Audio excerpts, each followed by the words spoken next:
TikTok Shop's IP protection is actually great, but only if you're using it the right way. So they do make it difficult to remove fakes at times, it seems like.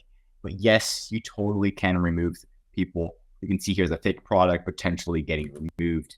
And you don't want to be one of those sellers or one of those buyers that are receiving these fake products at all. It ruins the whole platform. People don't trust it anymore. And you want to just report them. You want to get them removed. So the first thing you're going to do is Google TikTok report copyright infringement. This is going to be the easiest way. So what it's going to look like is report copyright infringement right here. Make sure you put copyright. You're the copyright owner. Put your email address in, and then you can slowly start to make that report. Now, you don't have to have a copyright number. You just have some type of references that's your copyright and you own it. You're the person who posted it. That's going to help, as well as trademark infringement form. If you report people for trademark infringement, you can just do the same thing, utilize Google, and then you might have a platform. So here's an example for reporting trademark infringement, right?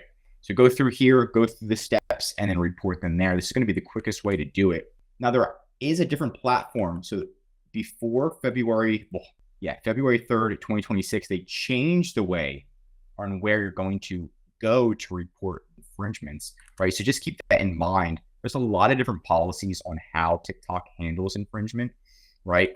But what you want to do is just make sure you understand where exactly to go. So what we're going to do next is, this is the catch-all. It's going to be Googling report intellectual property rights, IPR, infringement on TikTok Shop. It's going to be the first one right here. Once you click on that, this one should be your catch-all. So now you're just going to click, look, they've got United States, United Kingdom. Where are you reporting?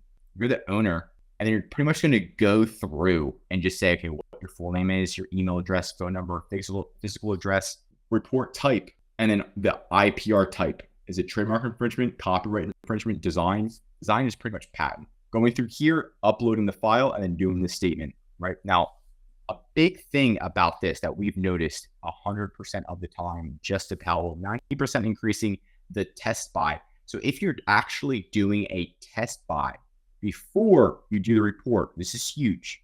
And this is what people don't like to do, but this is almost guaranteed to succeed. If you do want to succeed, you do a test buy. So you purchase this product, you verify it actually is fake. Once you verify it, you take the screenshots, right?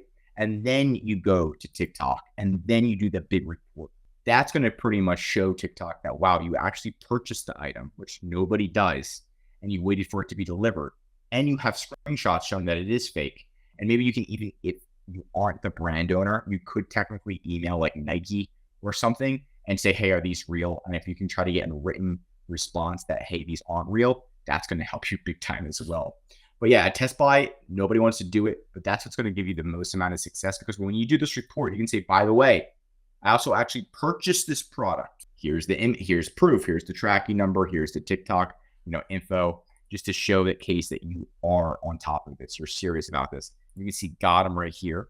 And then what it does is it changes a listing like this, which is maybe a shirt that looks really nice, into a listing like this, where it's completely not available. It's kicked off of TikTok Shop. And that's exactly what you want to do when somebody's stealing your trademark, your intellectual property, whatever it is. You don't want to have to deal with that. So let us deal with it for you. There's a link right in the description to contact us or schedule a call. We're happy to help you. And we do this full time, managing your account and also monitoring your account and getting those fakes kicked off. I'm Josh Hackett, CEO of VHP Consulting Group, signing out.